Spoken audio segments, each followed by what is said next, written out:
through these doors. Presented by First Community Credit Union.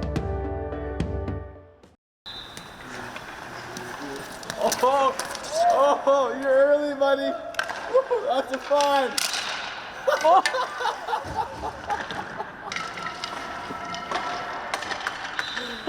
You're early, too.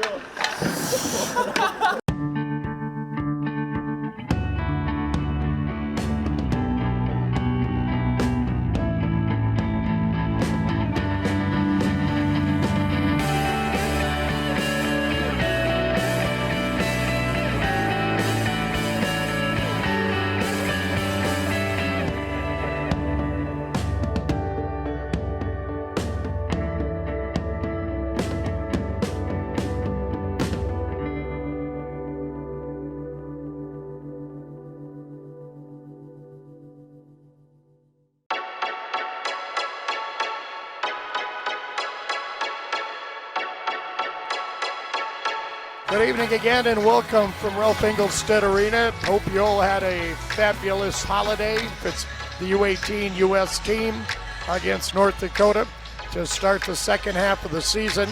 Blake moves near side, shoots and scores! Jackson Blake fired it to give North Dakota 1-0 lead on the power play. Across the line, cutting to the net, deflected and into the goal! Logan Britt going to the net, and somehow that deflected in.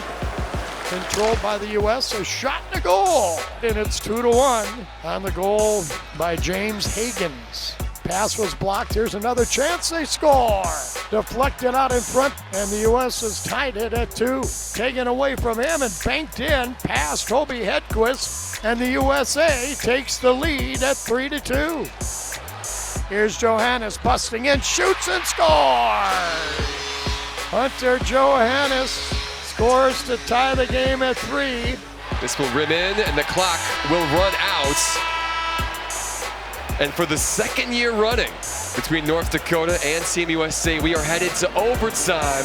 This, of course, doesn't count for North Dakota, but in regular season play, they've gone to OT quite a bit this year. Hudson weaving in the UND zone, shoots and scores! He just weaved into the face-off circle, short side with a snipe, and the U.S. wins it 4-3 in overtime.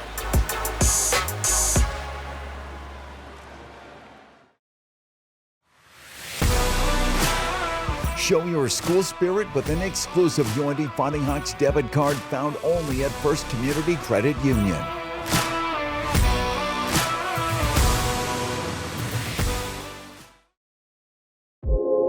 One of the 14 fresh faces on North Dakota's roster this season is fifth-year defenseman Garrett Pyke, a transfer from Alaska whose love of travel has brought him around the globe and now to Grand Forks.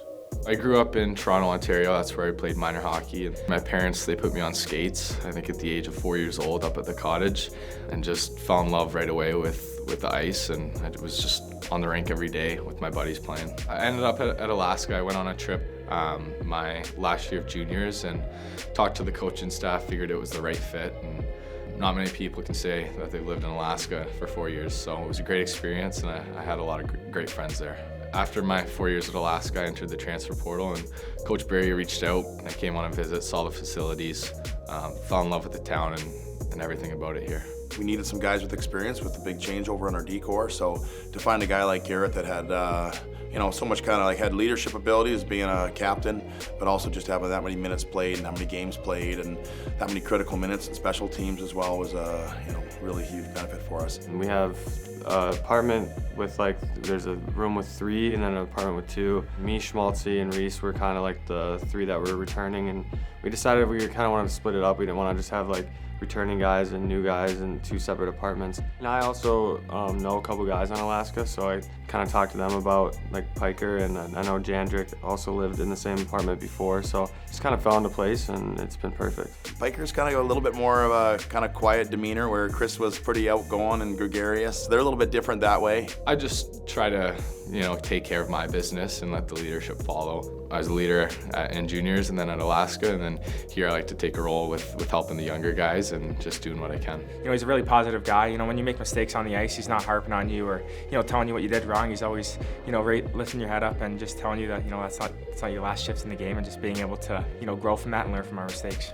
Coming in with a lot of freshman D and new faces, it was a challenge at first getting everyone together, but honestly it wasn't difficult. A lot of the freshmen coming in, they're mature and they've stepped into a big role right away, so it makes my job easy, and they've done a great job. I like to travel a bit, been a few places. I give credit to my parents growing up. Over Christmas break and summer, we were always going on trips, like to Disney World, Hawaii, Florida, different places, so they definitely instilled that travel bug in me. Been all across the US, been Australia, been to Jamaica, looking to go to Europe this summer, which will be a lot of fun. My favorite was Australia. Did a 3-week trip there, which was a lot of fun. I was actually with 2 other college hockey players, Jack Ricketts and Harrison Israels, and it was after our championship win, so I think it was a way of just celebrating our win and also having some fun in a different country. Our whole trip was along the coast, so being along the water, experiencing the beaches and all that Australia has to offer, it was great. You know, he's a huge movie guy.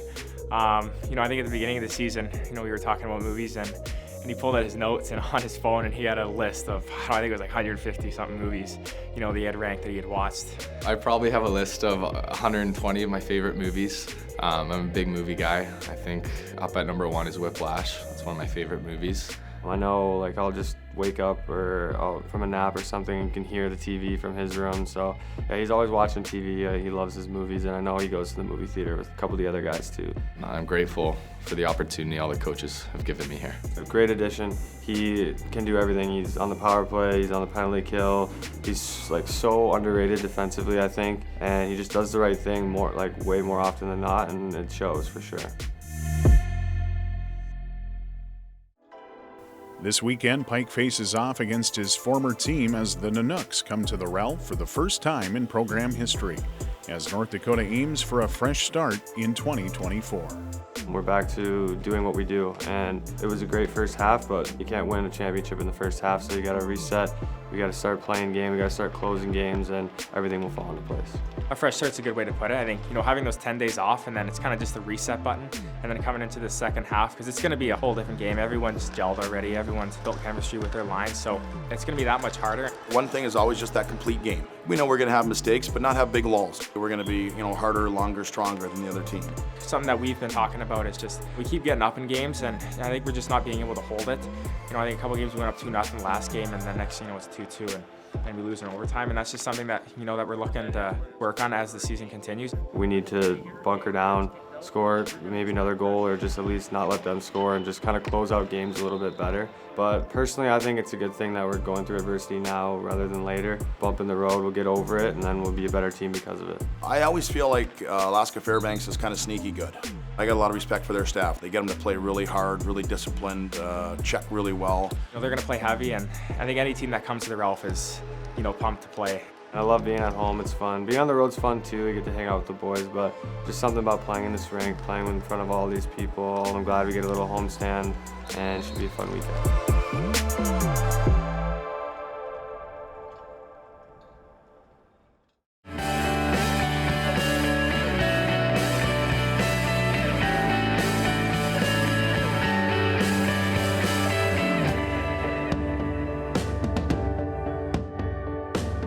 Through these doors, presented by First Community Credit Union. Life is better with community.